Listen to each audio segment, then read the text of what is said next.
Backwoods country cooking is very in these days, and it proves that the most basic down-home recipes, the ones many of us grew up on, are still what we're looking for because they're easy to throw together, they're budget-friendly, and the leftovers are just as good as the original.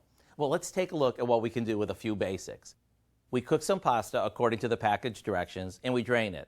Now, we're using elbows, but egg noodles or spirals work just as well. Now, while the pasta drains, we brown some ground beef with a few seasonings, a chopped onion, and a green pepper.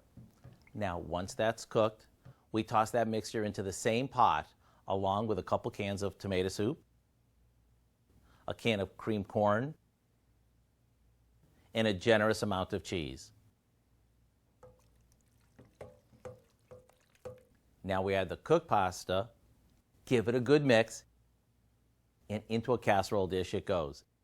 And that's it. And the greatest thing about this is that you can freeze it before baking it, so you have a simple make-ahead dish that's ready whenever you are. Either way, you bake it off for 45 minutes or so, and you're done. And when you serve this cheesy, beefy baked casserole, get ready for easy country cooking that'll have everyone running to the table.